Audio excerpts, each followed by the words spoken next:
Last episode, we chatted about the ROI and ethical implications of paying for a podcast interview. Today, we are talking about the legal implications of needing to disclose that relationship. Am I a legal expert? No, which is why I invited Gordon Firemark, the podcast lawyer, on to chat about disclosure guidelines, contracts to have in place when podcasting, and other legal considerations for hosts and guests. All right, let's do this.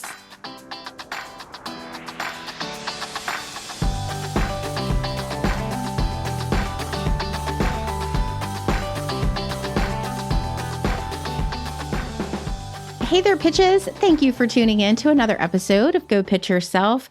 I am your host, Angie Trueblood, and in this episode, we're digging into the law of podcasting.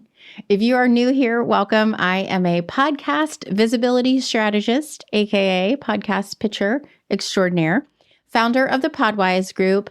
And this week's fun fact about me may cause some controversy. I am not a fan of Buc-ee's. Now, if you are not from Texas or you don't live in the South, you may not know that Buc-ee's is coined the world's largest convenience store. My son and I took a road trip a few weeks ago down to Florida, and we decided to give Buc-ee's another chance. We figured it's not this summer, it was during the week. Maybe it would be a better experience than when we had gone in the heat of summer last year. I can't do it. It is too crowded. There are too many people. There is too much stuff to look at. I almost wrecked getting gas. Hate me if you must. If you go, grab me some jerky because I really want to try it, but I am not waiting in that line. And I do not believe I will be stepping foot in another Buc-ee's. Feel free to email me or send hate DMs about this statement and try to convince me otherwise. I really wanted to love it, but it's just not in the cards, my friend. If you're an OG listener, hello. Thank you for sticking with me and for being a longtime listener of Go Pitch Yourself. So I'm really pumped to offer this interview with Gordon Firemark. I knew when I started chatting about paid podcast interviews that I wanted to cover the legal aspect of that strategy, and I definitely did not feel comfortable just Googling it and then reporting it back to you. So I found an expert. Now, Gordon helps creatives, artists, and entrepreneurs achieve the dream of getting their messages out and making a meaningful impact with their craft. He has practiced media, entertainment, and business law since 1992 and is referred to as the podcast lawyer. He is also a podcaster himself. He has been producing and hosting the Entertainment Law Update podcast since 2009 and just recently launched the Fuzzy Logic, LAWGIC, podcast with Elsie Escobar. And they explore the legal, ethical, and social implications of some of the hottest topics in the creator industry. So he's got the street cred to deliver on this conversation. Before we do that, it is time for our podcast love of the week.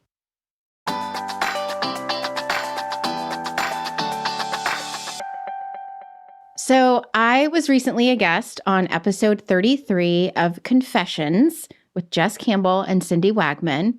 What do you think that show is about? Confessions.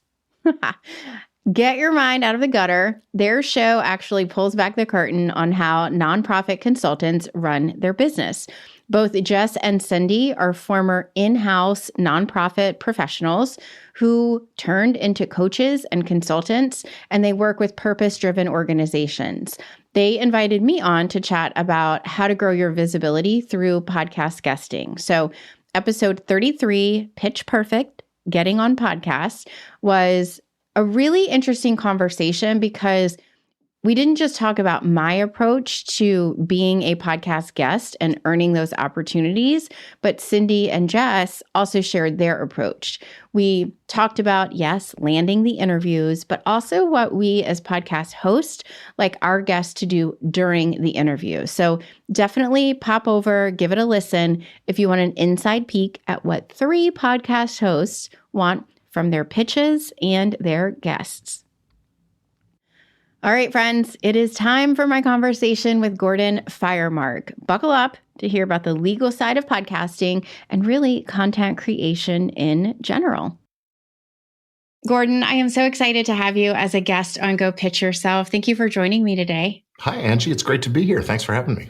Yeah, it's good to meet you. I've heard a lot about you, and actually, I connected with you because one of my colleagues, when I told them about the type of episode I wanted to produce, they said, this is the man that you should talk to. So, well, that is really nice to hear. I'm surprised we haven't crossed paths at the conferences. We're both always there. So I know. I have been less of an attendee since COVID. Yeah. I think I got into my little bubble and it's real cozy. Yeah, we all have our nice home studios and offices, and why leave if you don't have to? Yeah, exactly.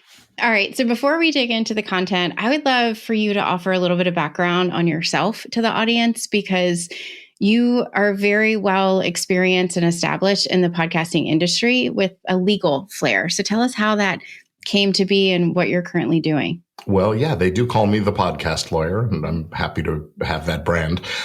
Yeah, I'm going to give you my whole origin story because I think it all plays to this.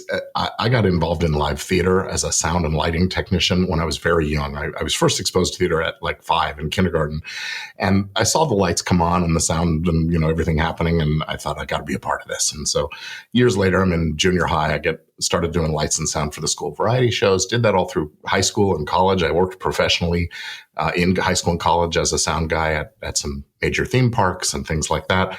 And then studied radio, TV, and film production in college.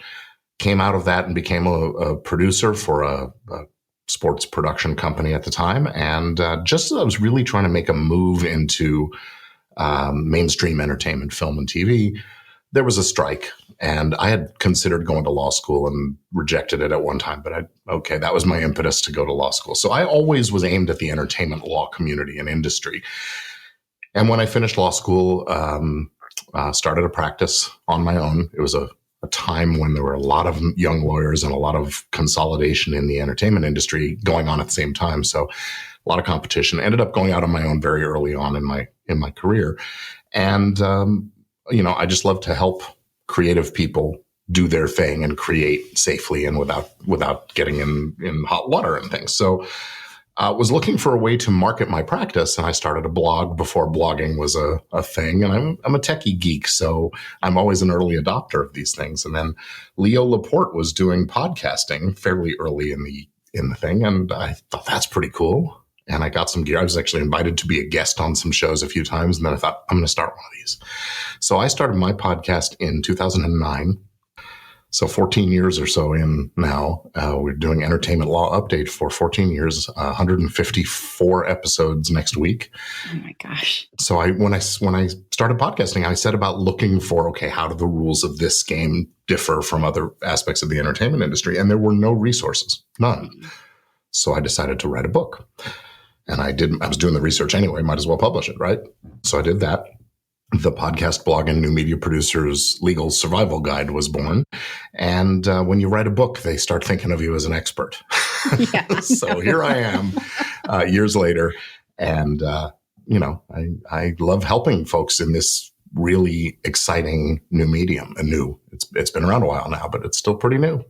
And so quickly evolving. I mean, that's the thing, having myself been in it for 5 years, it blows my mind just to think back what we did when we first launched in 2017 and what we do now. And, the ebbs and flows of it. Well, imagine what it was like in 2009 when we hand coded our RSS feeds. Well, that was going to be my question. So I am a nerd at heart. My background is years ago, but biology and research.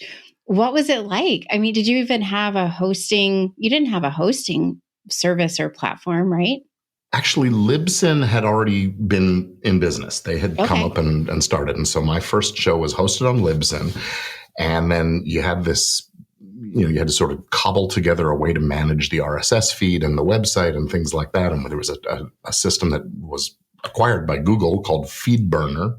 Okay. And rings a bell. Yeah, I mean, and it's still out there, but you don't need it anymore. No. But it was a matter of sort of cobbling all these things together and coding that RSS feed. And you know how it is with computer programming. If you get one little semicolon out of place, the syntax doesn't work and everything breaks.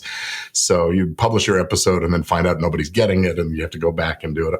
But it's still, it's just a great way to get a message out.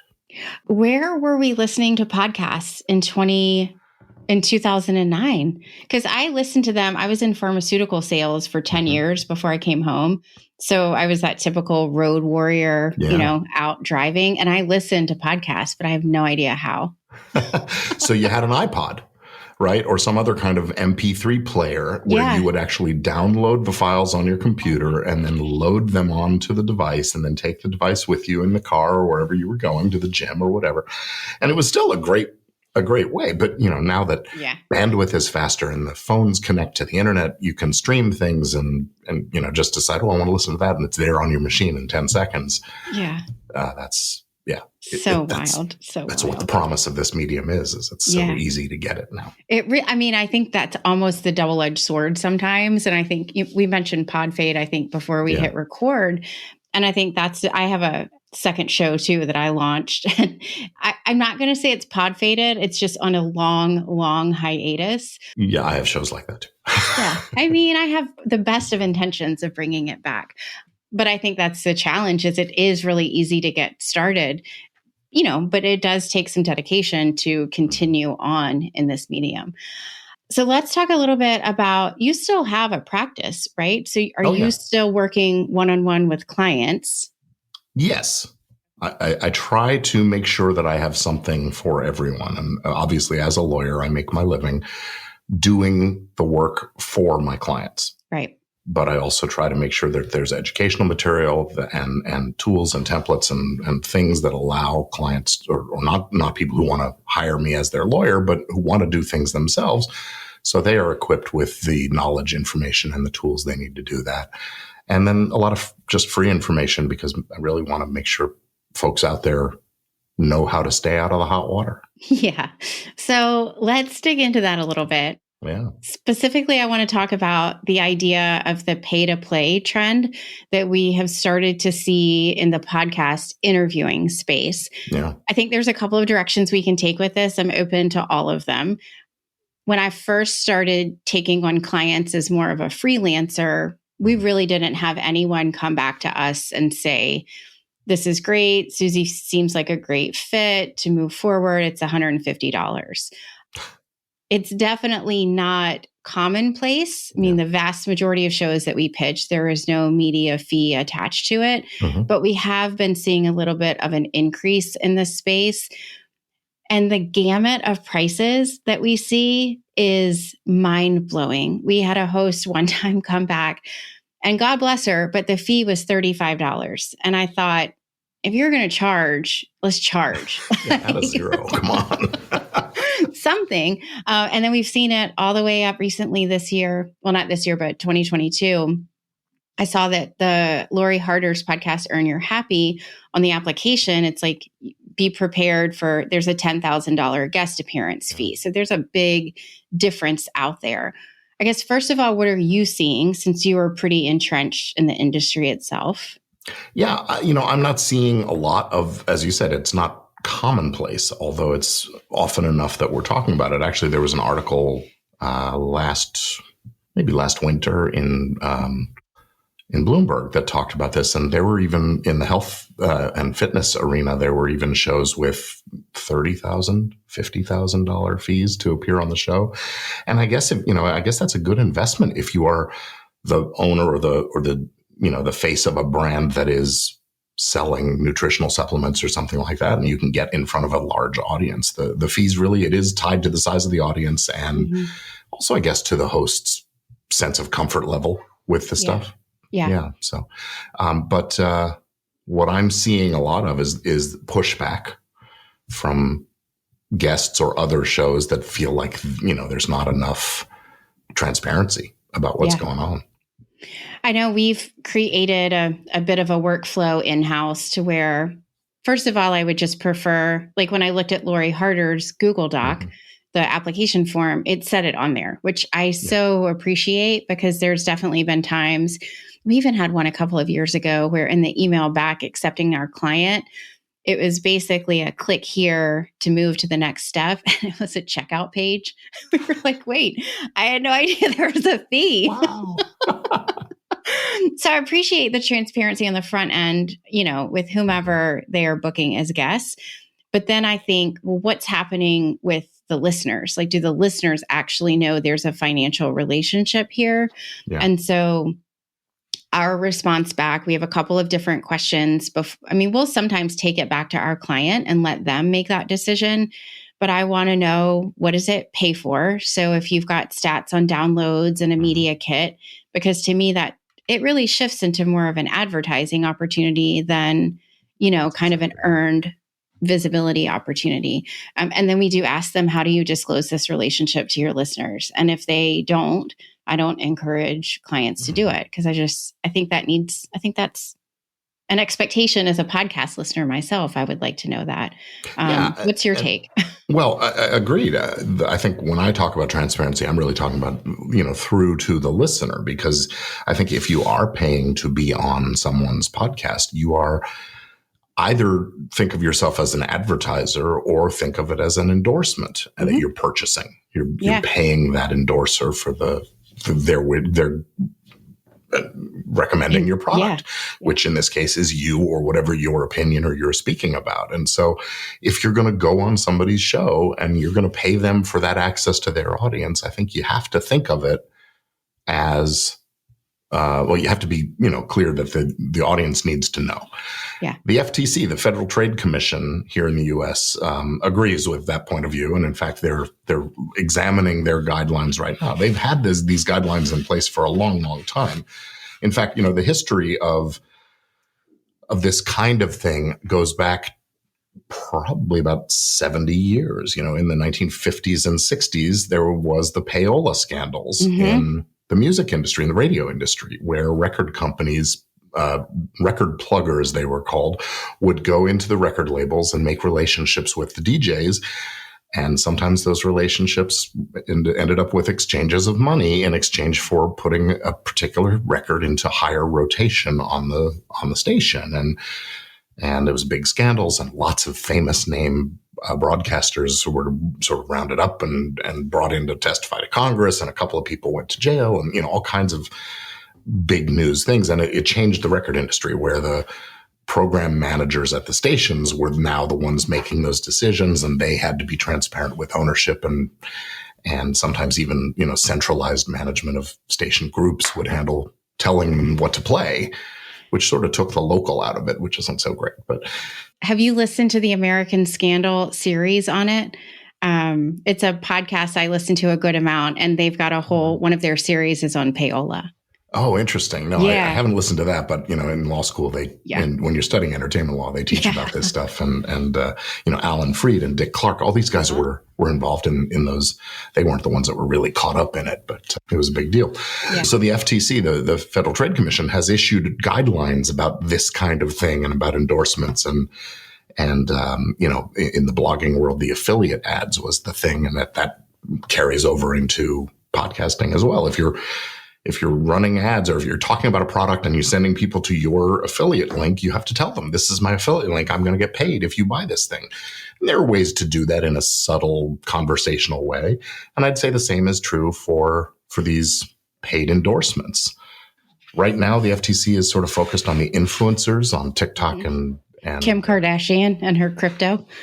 Well, and the crypto thing, especially because there's also securities laws and other kinds of areas, but really it could be any product. If if your favorite person that you look up to is on the show telling you, hey, this is what I use, this is what I like, you should try this too, and they're getting paid for saying that, well, don't you want to know that?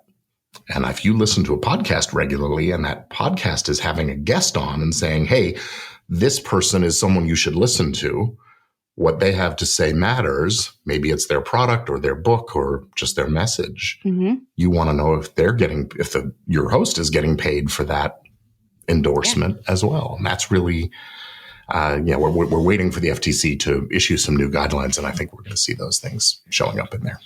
What do you think the expectation will be around what that disclosure looks like or sounds like? I mean, do you have any inkling as to best practices for podcasters? Well, the guideline uses the words clear and conspicuous. And the guideline on the guidelines says... What does that mean? Well, it examines that. And it says, well, clear means obviously it has to be unambiguous language. And conspicuous means if you're doing audio, it needs to be in the audio portion of the program, not just in the show notes. If you're doing a blog, it needs to be right next to it in the blog, very closely adjacent. I guess you could use footnotes or asterisks or something maybe. Yeah. In social media, they're talking about using hashtags to make sure that it's clear and conspicuous. In podcasting, I think it's got to be similar. If you're doing video, you should put something on the message, a message on the screen, I should say. If you're doing audio, I think you need to break out at least once or twice during the show. If you're doing an interview, I recommend once before, once at the end. And if it's a long interview, do one in the middle, do a break. Yeah. I don't think a post-roll ad is going to check the box. Not standing alone. But if you can, look, all of this stuff comes down to reasonableness. And did you make a reasonable effort? And so if the government comes looking and you can say, look, 3 times in the course of that 30 minutes, I said, hey, our sponsor for this episode is so-and-so. And the CEO of that company is here with us today. Thank you so much for being here, John. I think you've done it. Yeah. And that doesn't have to feel smarmy or like it's a big ad break. The whole episode's an ad, even though it kind of is. Yeah. But I think it's a reasonable way to do it. And, this is brought to you by so-and-so. And here to talk about it is the CEO or, that kind of thing. So. Yeah. That's why it seems like such a simple solve. And I don't know why people aren't. If it's just this is a newer trend. Yeah. And so they haven't really thought about the implications that it could have. Yeah. But to me, it's a really easy fix. I've had a couple of podcasters come to me and say, hey, this disclosure thing has become a stumbling block in making the deal with this guest who's going to come on the show. Yeah. They don't want the disclosure. The guest doesn't want it. Interesting. And the host is, look, you're coming and paying me to talk to my audience. They get to know. And the host is, no, I want it to feel organic. Well, it can be. Well, like I said, the way you talk about it can be somewhat organic. It just does need to be clear and conspicuous. You can't deceive. That's what all of this is about, is truth in advertising and avoiding deceptive or misleading practices in the communication. Yeah, I love that.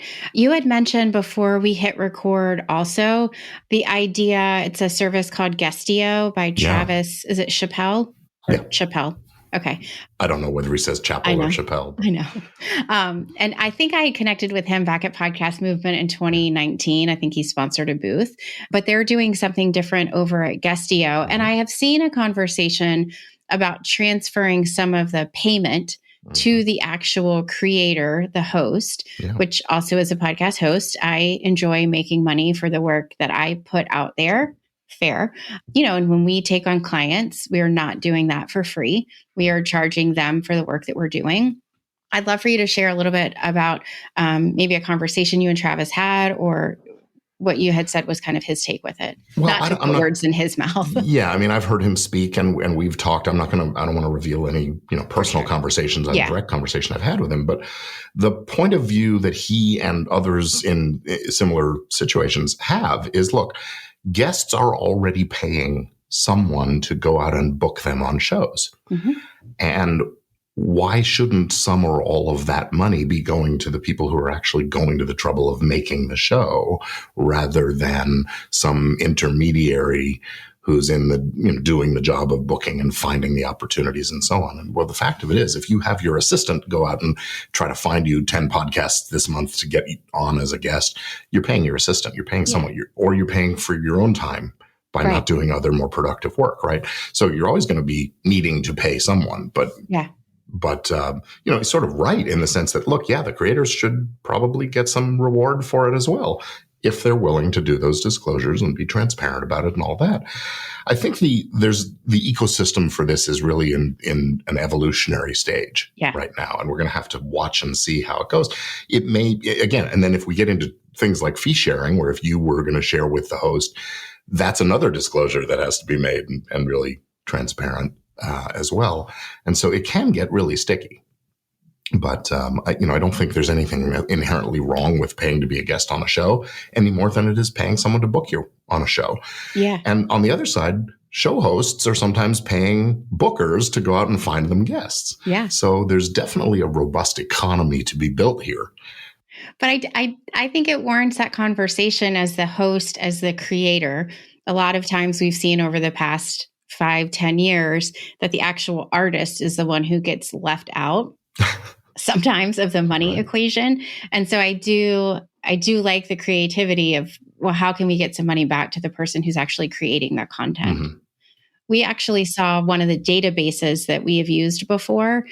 This was the first one. We pitched a host and she said, I'm booking my interviews strictly on this platform because she gets paid when she books guest interviews through this particular platform, which makes sense I think that makes it more attractive for hosts to use, because sometimes the platforms that are, matching up guests and hosts can feel far skewed towards people who want to be a guest versus hosts that are actually looking for guests. Yeah. And so I'm wondering if paying the host for accepting people and booking it on that platform, gives a little bit more credibility to the database of podcast hosts. Well, I think there's value being exchanged in all different directions here. One of the other things that is really important to remember is that, all of these things need to be transparent to the consumer, the audience, I should say.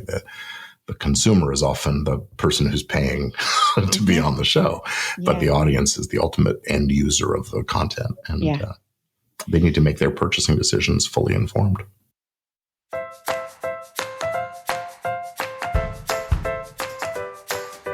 Hey, are you listening to this episode thinking, yeah, Angie, this all sounds great, but I don't have the time to do it myself? Guess what? You don't have to. The Podwize group is here to help. We offer 2 primary services to support our clients in landing and converting podcast interviews. And we offer a 45-minute Fix My Pitch strategy session for when your strategy or your pitch just needs a second set of eyes on it. Hop on over to our site, thepodwizegroup.com/services. Check out the ways that we can help you. And if one of them suits your fancy, schedule a time to connect and we'll talk through whether or not it's a good fit. Aside from disclosing on air when we're talking about podcasting, is there anything that you feel a podcast guest should be aware of, a legal consideration when they are guesting on someone else's show? Because I know a lot of your content is geared towards hosts, which is perfect. We're going to talk about that. But specifically to the guest. Yeah, there's a lot. I think the guests, oftentimes hosts will want some kind of a contract with the guest. And I think the guest should want that also. There's a lot of pushback from hosts actually saying, well, if I send them this 2-page release, they're going to get all worked up about it and not want to sign it and so on and so forth. But I think if you're a guest, and especially if you are paying, but let's be realistic, even if you're not paying money cash out of pocket to appear on the guest, you're paying with your time, your attention, and your contribution of material for the show. You want to know what's going to happen with that. Now, if you're not paying cash, then the host is going to want some discretion about where the show goes and how long it stays active and who the sponsors on the show are and those kinds of things.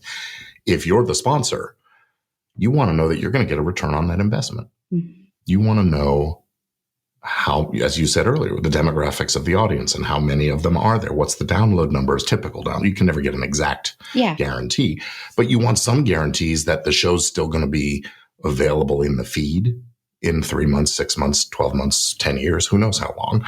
You want to know those kinds of things. So those are the kinds of things you ask for, right? What am I getting in exchange for my $500 or $5,000 or whatever it is?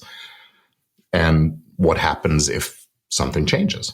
Yeah. You also want to know that they're not going to use copyrighted music in their episode that gets them taken down, or they're not going to, say something in segment 3 that causes a lawsuit over the whole show, something like that. So you're looking for those kind of warranties and indemnifications and, promises about the nature of the content and that they're not going to be having you on segment 1 and then in segment 2 endorsing some competitor, right? Or some crazy conspiracy theory that puts the whole show in disrepute, unless it's a conspiracy theory show, or that's what you're peddling, Right. At least have the conspiracy theories aligned with each other. Right. God help us. So you're just looking for some clarity about what to expect on both sides. Yeah. What about if you are not your guest and you're not paying to be a guest on the show? Mm-hmm. I mean, I can't imagine coming in with a contract, but is there anything from a guest perspective? Because I feel like we have seen with all that happened with Spotify and Joe Rogan, we saw how a difference of opinion, political opinion, can really cause a bit of an uproar. And I'm just wondering from a guest perspective Yeah, I think it's all about having your eyes open, knowing what you're doing, your legwork beforehand, of course, knowing where you're going and what you're going to do. But, it doesn't necessarily have to be a formal written contract all the time. Yeah. But if you have certain expectations or guidelines about what's in bounds and what's off limits, you should probably put that in an email beforehand saying, here's what's off limits. Let's not talk about this topic. I'm not going to answer questions on this. Yeah, perfect. Then if the guest puts you on the spot and asks you those questions, you can say, hey, I told you I wasn't going to talk about this. Yeah. Okay, perfect. All right. So let's talk a little bit about the idea of hosting and the various areas of legal considerations that we should be making. Is it primarily just the guest release when you have an interview, or I'm thinking there's probably some other things we should be thinking about? Well, there's a whole host of things that can go wrong for content creators of any kind. And, I don't like to use scare tactics, but, liability is a valid concern. You could say something that hurts somebody's reputation or invades their privacy and reveals, stuff about a third party. If the guest comes on, what they say about themselves is certainly fair game, but you have to worry about, as the host, well, what did they say about so-and-so over there? Or a lot of cases involving relationship shows will talk about, someone comes on and talks about their ex. Yeah. Yeah. And they end up, saying, well, I'm a survivor of abuse. Right. And then they get into conversation about their ex. And the implication is that the ex is the abuser when maybe that's not actually the case. But you got to be careful about how it's said. And is that implication going to harm somebody's reputation? So you could get sued for libel, defamation. You could have a invasion of privacy if you reveal private or pseudo-private information. Yeah. You could have, as I mentioned earlier, the copyright claim. Somebody comes on your show and sings a song, or you just play a piece of music or something. And just read an article this morning saying that the AI machines now are getting better at identifying pieces of copyrighted material in the content. And it doesn't listen to it in real time to detect it. So these machines are going to start flagging these things. And the big companies, Spotify, YouTube, they've got this stuff in place. Oh, yeah. It's just a matter of time before the little guys start getting notifications, to be kind.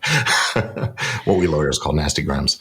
So in that instance, when our eyes are wide open to the chance of libel, right? Yeah. That is just more of how we show up, how we edit, how we decide what to publish and what not to publish, correct?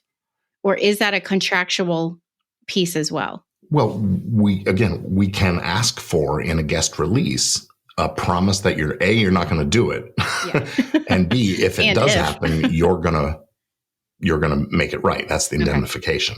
Okay, perfect. But in practice, the publisher of the episode still needs to be thinking about it before publishing, being conscious. You can't just say, well, their opinions are their own, right? Because if it's not an opinion statement, if it's factual, it's still harmful, right? Yeah. So being critical in how you think about it, fact checking when somebody makes those kinds of statements, you either call them out on it right up front, or you do some fact checking before you allow the episode to go live. Yeah. Things like that can be a big protection against those kinds of concerns. Okay, great. One more question, because I know our listeners many of them have their own show or are thinking of launching a show of their own. Let's talk about the show name, because that always is a sticking point of seeing, is this name used in another podcast? If it is the show still active? Can you just talk on that generally, both legal implications, but also, does it even make sense? Like, when would you ever consider launching a show with the same name as another podcast?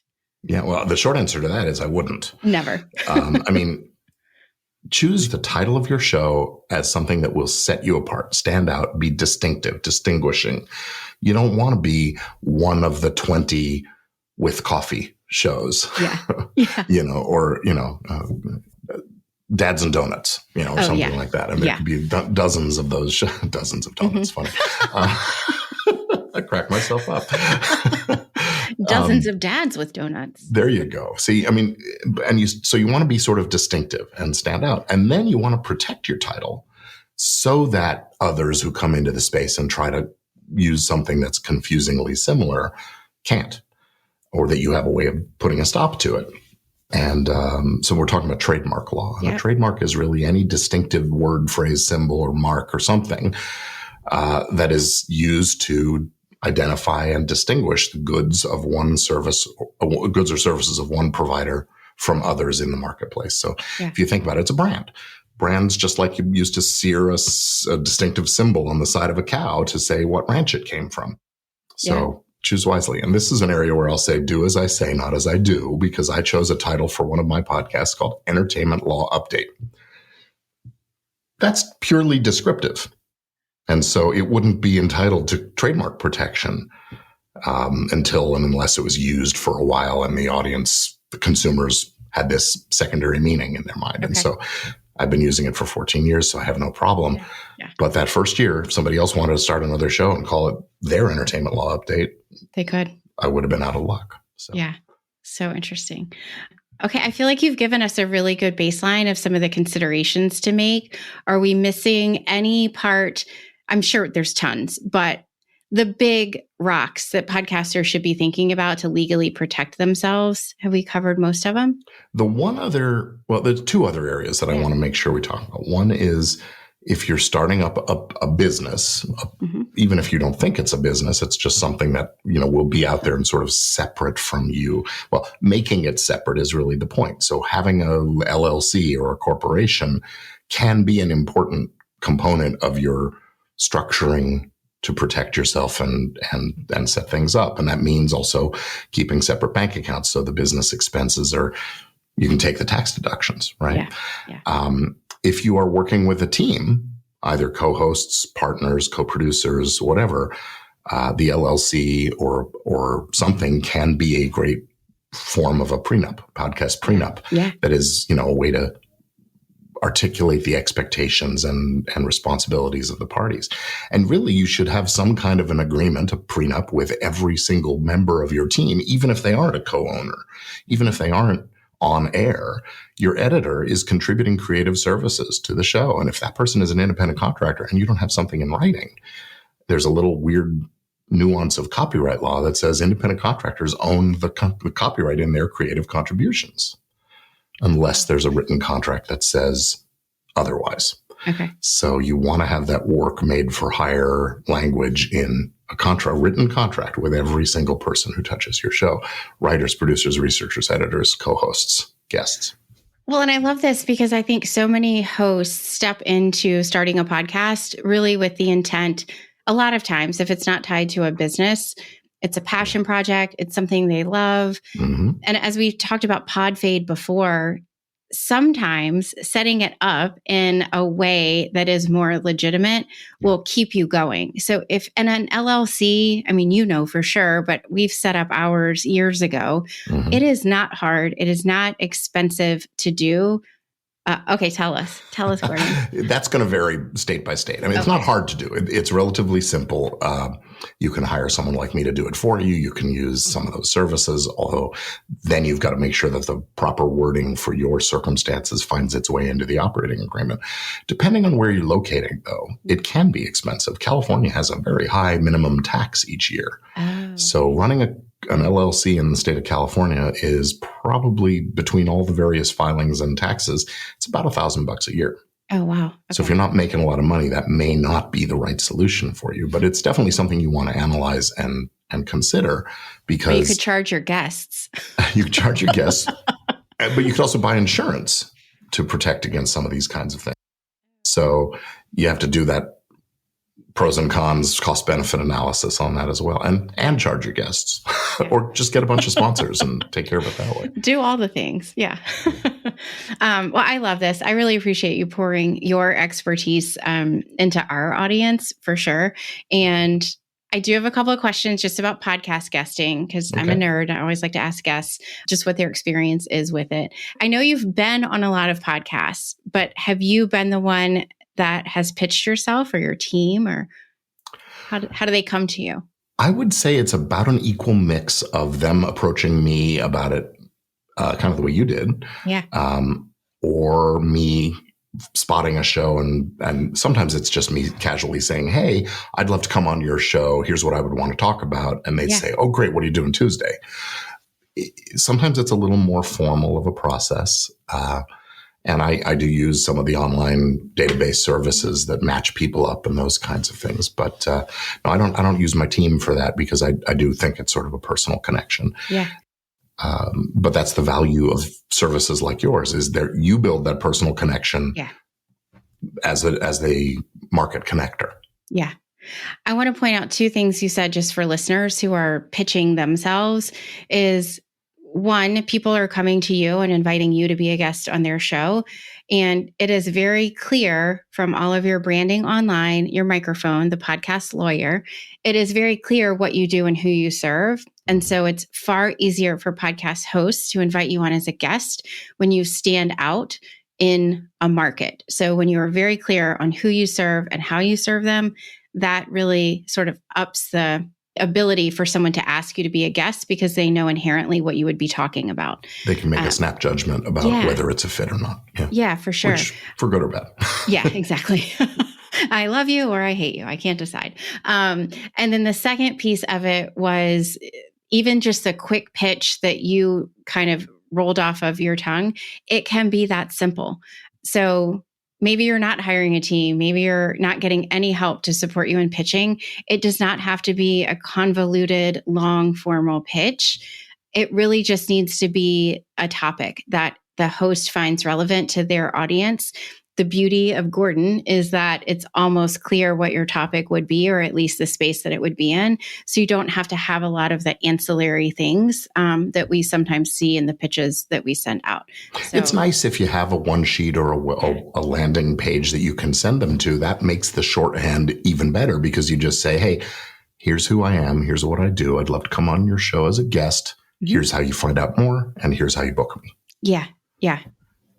And I don't think anybody objects to receiving those notices. You know, what hosts really hate is when somebody reaches out to them and says, I'd love to book so-and-so on your show, and their show doesn't have guests.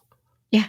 I have my shows like that, and we get probably 5 or 6 pitches a week for guests to come on a show that doesn't have guests. So fun. So do your legwork ahead of time is really what I'm saying. Yeah, for sure. Thank you.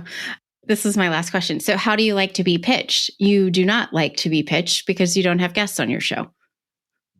That's correct. I mean, on shows that I have done where I do have guests, I think I prefer a subtle, friendly contact. Hey, are you interested in someone who fits this bill? Yeah. But please, if you're in your shoes, if you're the booker, the agency handling the bookings, make sure you know what my show's about, and don't pitch me.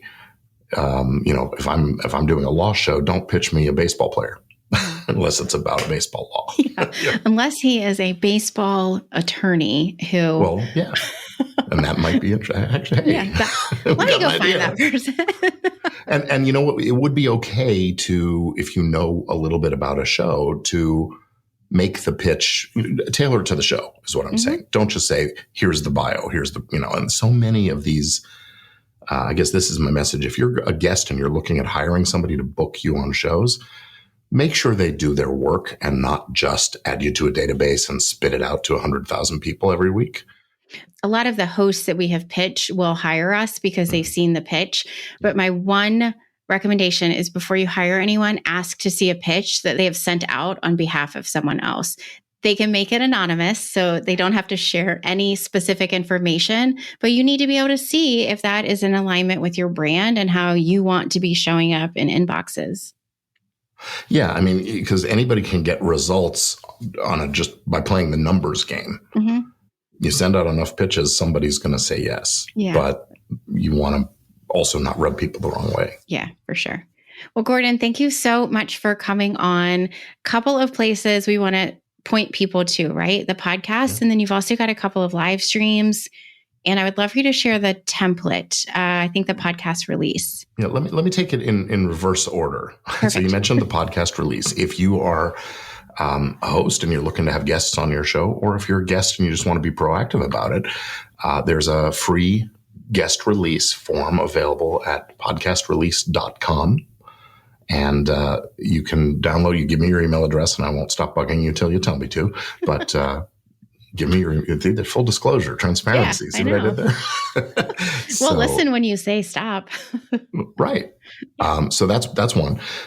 If you are interested in getting your legal ducks in a row, you can, of course, reach out to me, Gordon Firemark. Thepodcastlawyer.com is probably the best way to do that. If you're interested in more of a do-it-yourself approach, I have two options for you. One is a full course and templates and everything in one place called easylegalforpodcasters.com.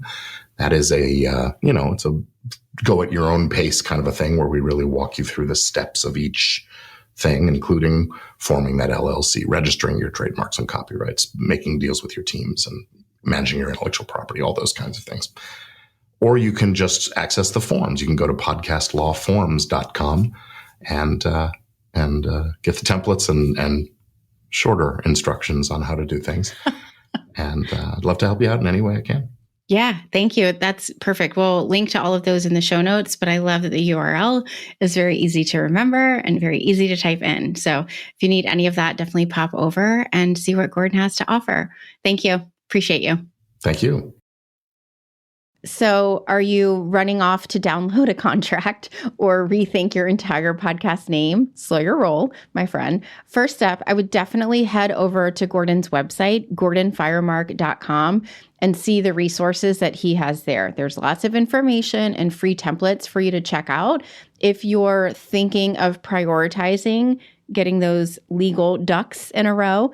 And I would encourage you to take your time and prioritize. I know a lot of the things that we talked about can be overwhelming when we consider doing them all at once. But if you sort of check the boxes in a stepwise approach, I think you really can shore up some of your legal potential liabilities in a way that isn't overwhelming.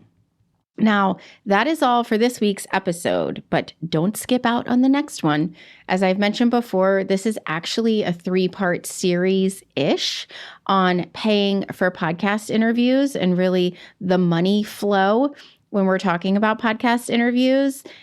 Next episode, I'm interviewing a guest who paid multiple thousands of dollars to be a guest on someone's podcast. And he is willing to let me ask all the questions that I know you might be wondering. If you have a specific question that you would love for me to ask, definitely reach out to me. You can shoot me an email at Angie@thepodwizegroup.com, or bonus points, you can leave me a SpeakPipe message and I can actually use that audio in the episode. Go over to speakpipe.com/GPY and just record your question. Okay. So 2 weeks from the day this episode releases, be there or be square, my friend. All right. Until then, be well and be visible.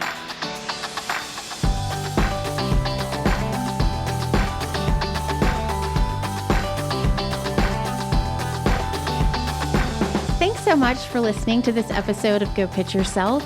If you found this episode to be helpful, friend, you would be blown away by what we can accomplish together. Here are 2 next best steps. 1, be sure to sign up for our bi-weekly newsletter. That is twice a month, if that term confuses you as much as it does me. Each week that our episodes drop, I send an action-focused email, including an insider tip of the week based on the work that we do behind the scenes in our clients' business. For example, a recent tip of the week included how to estimate how large a podcast audience is. To get access to this exclusive content, pop on over to the podwizegroup.com/pitches and sign up. As a special thank you, you'll get your first insider tip of the week as access to 6 pitches my team and I have sent that were accepted, including the core components of any great pitch. Number 2, schedule a call with me to figure out which of our services, if any, would be a good fit for you. We have a variety of ways to support you and your team in helping grow your business through podcast guesting, and I am pretty skilled at helping identify pain points and solutions. Hop over to the podwizegroup.com/services and grab a spot on my calendar at the bottom of the page.